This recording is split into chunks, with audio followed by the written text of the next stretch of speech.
All right. So what we are talking about today is the geologic timescale. All right. And so this is basically everything that we have ever had. It fits onto a timescale. And I'm going to use the whiteboard, and we are going to talk about this a little bit. So the geologic timescale. All right. So geologic timescale. This basically shows all of, let me extend that out, Earth's history from a geologic standpoint. Okay, and it's broken down into 4 main components. Okay. All right, so we have these things called eras, okay, or eons, excuse me. Eons are the first one. Eons, okay? These are the largest of the classifications. That's not how you spell classifications. Classifications. There we go. And let me kind of show you. So I'm going to stop sharing this for a second and share this with you guys. Go over to here. Okay, so we can look at this. You have eons, okay?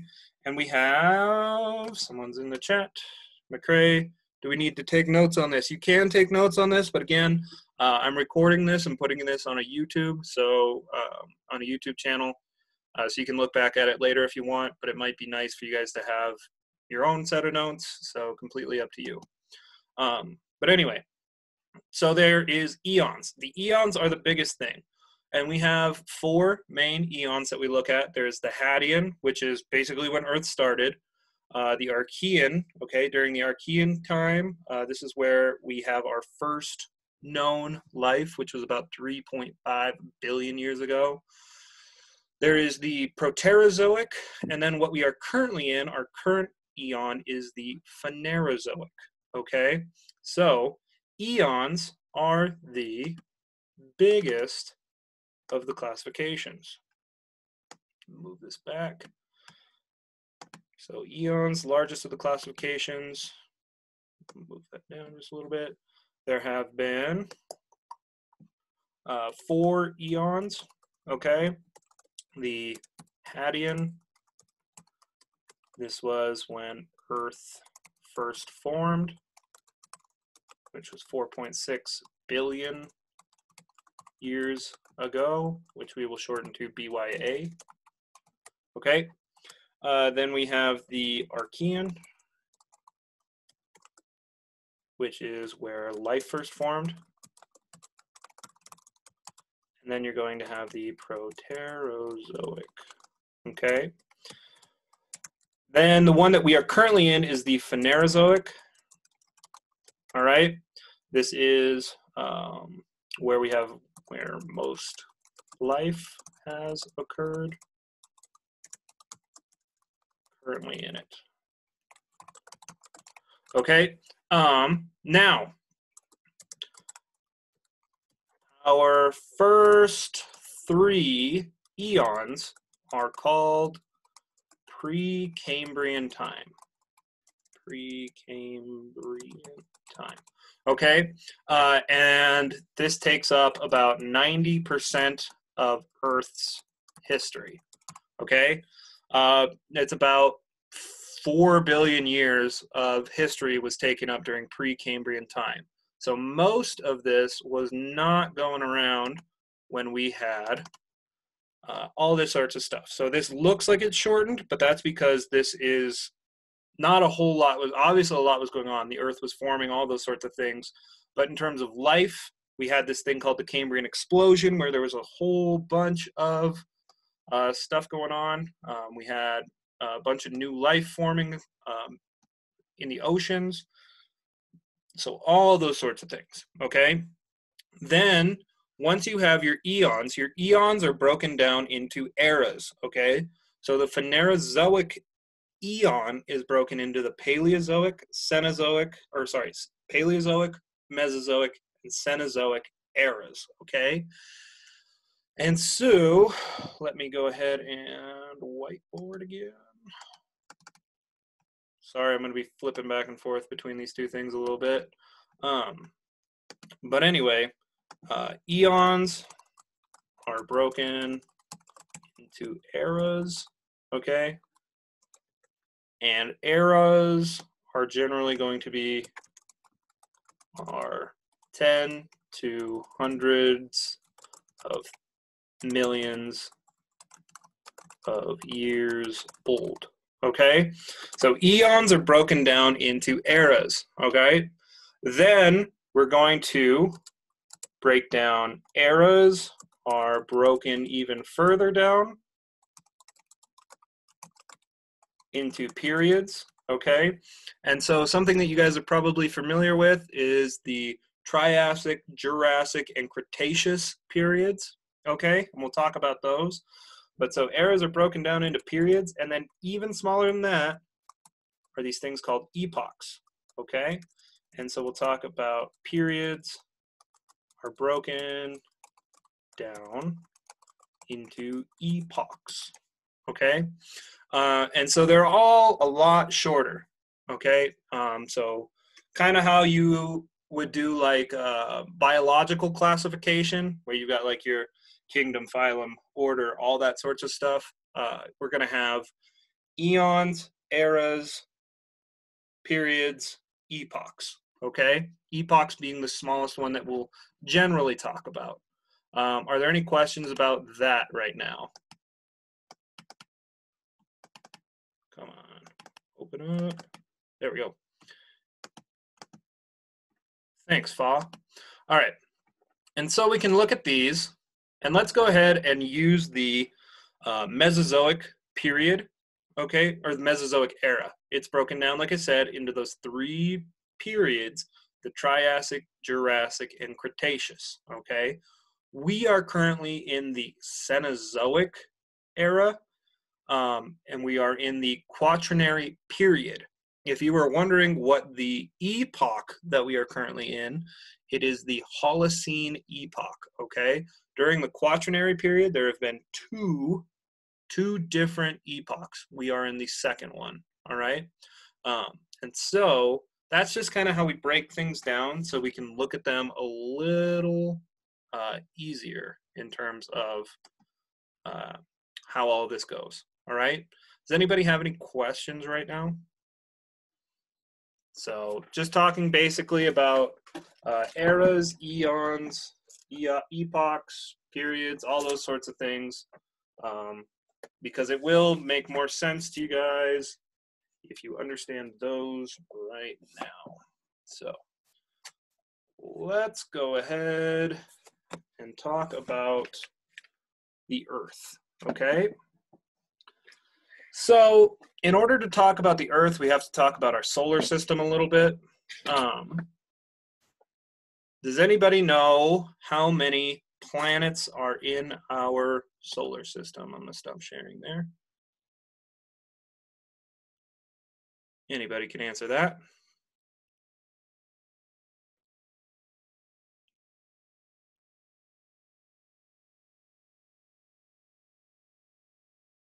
There's 8. Yep, there are 8, okay? Pluto used to be in there. We used to have 9, but we'll talk about why Pluto isn't here in a little while, a couple of weeks. But yeah, we currently have 8 planets, okay? And so the planets are kind of divided up into 2 different sections, okay? The inner planets, so your Mercury, Venus, Earth, and Mars, all right? Those are tertiary planets. This means that we have, essentially we have these, we have hard rock on our planets. You have something that you can stand on, all right? When I guess that's, you have hard rock you can stand on. Outside of Mars, you get into your Jupiter, Saturn, Neptune, and oh god, why can't I remember the last one? Uranus. Those are, they're called gas giants, all right? they are made up of exclusively gas, all right? So there is no rock on any of those planets. Saturn and Jupiter are gas giants, and Uranus and Neptune are the ice giants because the gas is out there. It's so cold, it's so far from the sun that it has frozen, okay? So there is a surface there, but it's not like a hard rocky surface. And so basically what happened is the sun formed, and we'll talk about stellar evolution, how stars form. But the sun formed, and as the sun formed, you're going to have a whole bunch of gravity, essentially, pulling things in, all right? And the reason that we all orbit the sun the way that we do is because gravity is pulling us at different kind of levels, all right?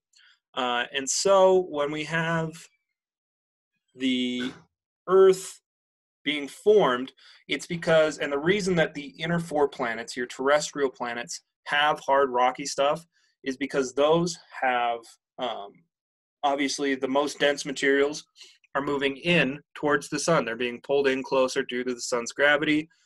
You have a lot of different asteroids, meteorites, all of these things that are colliding with each other, and eventually we start to form planets, okay?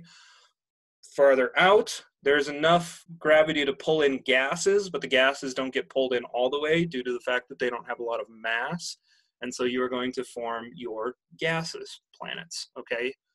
Your Jupiter, Saturn, Uranus, Neptune, okay? And so, anyway, basically we understand that the sun is formed, gravity is pulling in asteroids and meteors and all of these different rocky things, and they just start colliding, okay? At this point in time, Earth was essentially just a big, giant ball of molten rock, essentially, okay? And so I'm going to share my screen. I'm going to share the whiteboard. Okay, does anybody need me to save this, or do you need a second to write this down, or can I clear it?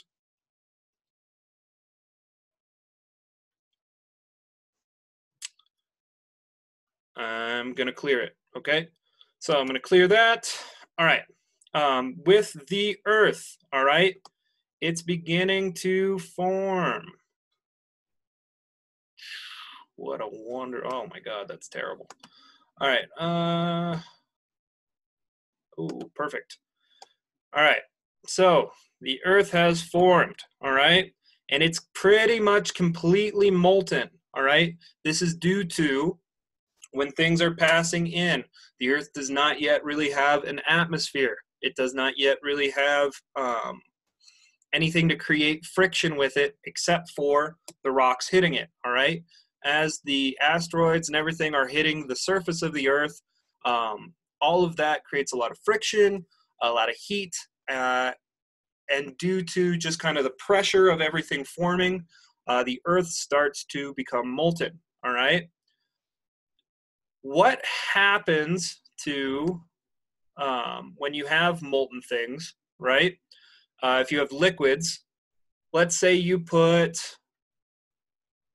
water and oil, so like let's go with vegetable oil, water and vegetable oil in the same container. Which one will be on top, water or vegetable oil? Vegetable oil. Okay, can anybody tell me why the vegetable oil will be on top of the water? Vegetable is going to be on top because it is less dense. Perfect, exactly. Okay, and so this right here, imagine this as a cross section of the Earth. Where are the more dense materials? Everything's molten, but things still have densities, just like water and oil. Those are liquids. Imagine we have this liquid rock, essentially liquid metals, all those sorts of things forming. Where is the dense liquid going to go? Is it going to be out here on the surface, or is it going to be closer towards the center? closer towards the center. Exactly. Thank you. Oop. And so, oh, does it really not let me? Let's see if I can move that. Perfect. Okay, so right here, this is going to be our core. All right, and the core is more dense materials. These will be sinking into earth, okay? And so these are going to be your iron and your iron, nickel, all those sorts of things are what make up our core, okay? And I'm going to now draw a line to that. Ooh, is there a little arrow thing? There is. Perfect, even better. Bang. All right, so what are we going to have form? What is going to be on the outside of this? The less dense material, right? So the mantle outside of Earth's core begins to form, okay? And it is going to have, this contains less dense materials. So when we were talking about rocks way at the beginning of the year, what do you guys remember those lighter kind of rocks being made up a lot of? Okay, there were kind of two main things.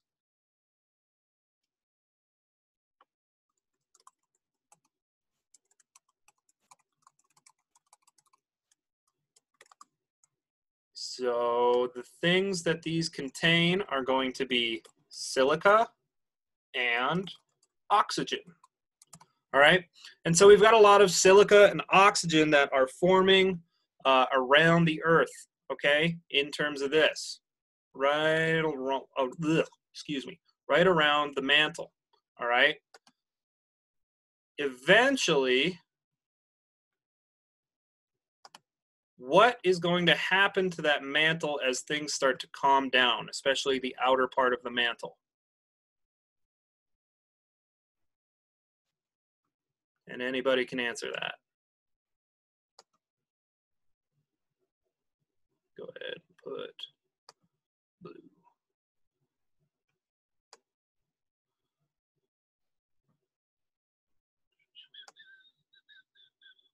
So the mantle is there, and I'm trying to do this the best I can.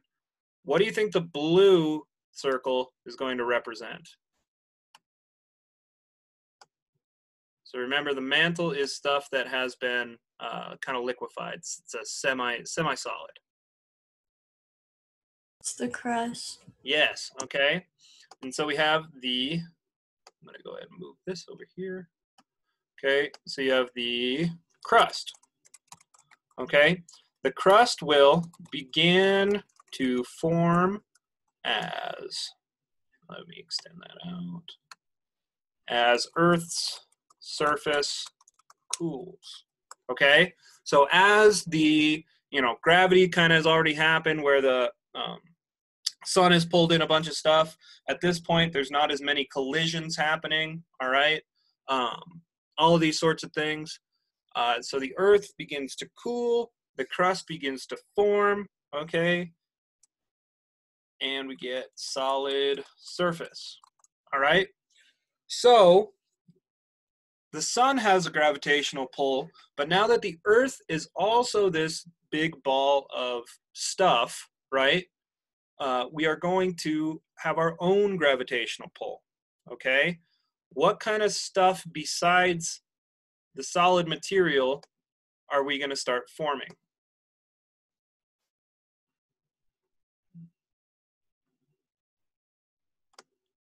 So we have our crust, we have our geosphere. There's no water yet or life, so there's no biosphere or hydrosphere, but there is going to be our fourth sphere starting to form. Anybody tell me what that sphere is going to be? Starts with an A. The Atmosphere. atmosphere. Yes, okay, thank you. The atmosphere.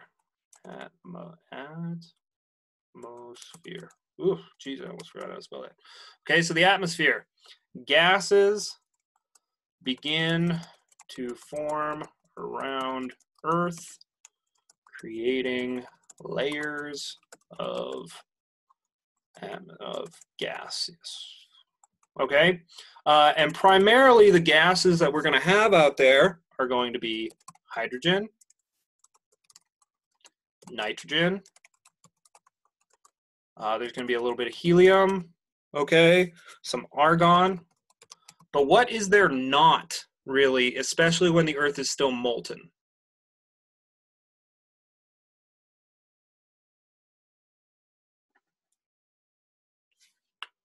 Anybody got a guess as to the gas that is pretty important for life?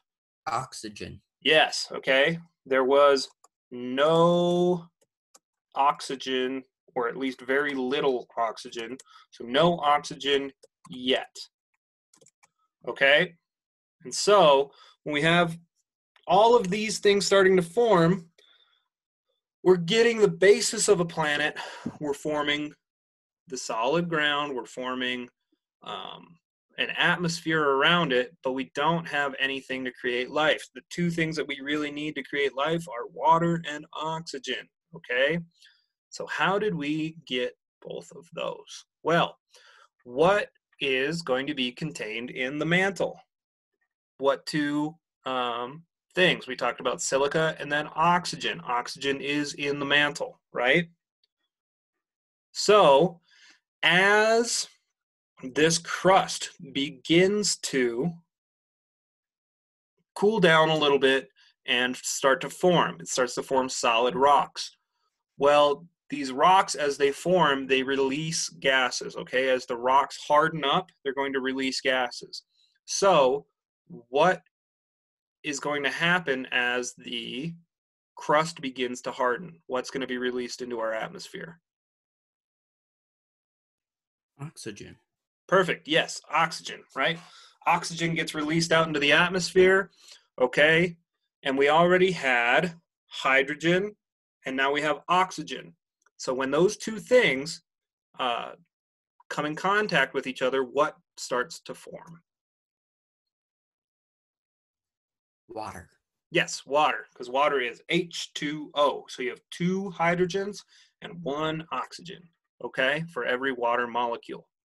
So the more that the crust cools down, it's going to create more oxygen going into the atmosphere. The more oxygen that goes into the atmosphere, the more water that will be produced, okay? And as water gets produced, you know, it's going to get heavier and heavier and heavier. And eventually what happens to clouds as the water gets too heavy to hold up in the atmosphere? Precipitation. Precipitation, okay? And so for a long time, it was the surface of the Earth, even though it was still cooling and it was starting to form crust, it was still too hot for the water to fall and create any sort of oceans or anything like that. But what do you think that the precipitation down onto the Earth, let me go ahead and minimize this, that way you guys can see everything. What do you think happened to the precipitation? What did it make the Earth's crust do, even if it didn't fall and create water bodies?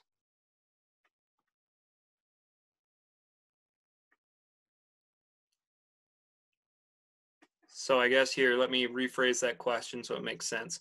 The Earth is cooling, it's starting to form a crust, but it's still really, really hot, okay?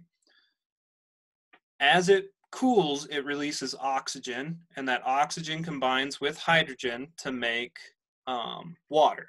Water will fall, but before the water hits the surface of the Earth, it evaporates and goes back up. How does this help cool down the Earth still, even though it's not going all the way down?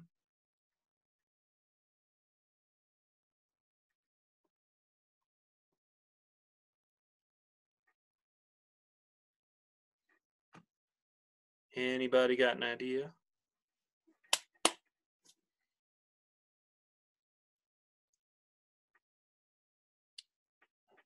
So I guess I'll go ahead and just give it to you. It's not necessarily like as it falls, okay, and everything is going on where the water is falling and it evaporates before it hits the surface of the earth. That evaporation still takes thermal energy, okay? It's going to be taking thermal energy to turn that liquid water back into gaseous water and go back up, okay? And so even though it's not hitting the surface of the earth, that's still going to cause it to cool, okay? So beyond it causing it to cool, it's also, as the earth cools faster, it's going to release more oxygen, create more water, all right? And so eventually, all of this water begins to actually make contact with the surface of the earth, okay? And as we make contact with the surface of the earth, you're going to get more and more and more water buildup until we pretty much almost exclusively have a planet of like ocean. There's going to be some mountainous regions sticking out of the earth, but for the most part, you're going to have a surface covered with water. So now we have oxygen, we have water, we have all sorts of this good stuff, okay, that is going to help you go through this, all right? And this is still happening during that Hadean eon, okay? This is going to take about 1 billion years for us to even to start to form these good, whatchamacallits, the stuff that you're going to need to create life, okay? And so this will take roughly 1 billion years, like I said. Are there any questions right now? No. Okay, and it's fine if there are. This is obviously not like the most something that you can just think of right off the top of your head. It's not easy to digest. But again, I will be putting this on YouTube so that way you guys can kind of look back through it. Okay, and so, and I think I kind of want to stop here and pick back up on Wednesday. But on Wednesday, we're going to start talking about the Archean period, where now we have this Earth with a solid surface, and it's got a hydrosphere full of water, and it's got an atmosphere, okay? The things are getting ready to create life. We're going to have this thing called the primordial soup, all right, where we're going to get our first life forming, okay? And the first life that we will have is a really, really basic prokaryotic cell called cyanobacteria, all right? But the really important thing about cyanobacteria is that it does photosynthesis, okay? So it's creating its own food, and this is going to be where the basis of life comes from. And so I do want to kind of wait, because it's, you know, we don't really have enough time to jump into the creation of life and also all that sorts of stuff from this kind of aspect. And so I'm going to go ahead and stop sharing this. Does anybody have any questions? No, I don't think so. Okay. So like I said, I will post this to YouTube. I will send you guys the link. And I'll probably just start doing this with all of our meetings. Okay. That link will work again for this meeting on Wednesday. Make sure that you get on here. Okay. You'd still get credit for attending this, okay? So if you cannot make it, make sure it's a good reason why you're not here, otherwise you'll lose points. And also it can't just be like, oh, well, I've got this every single time, because then that starts, it's really like a 1 or 2 time thing. Don't start making this an everyday occurrence, okay?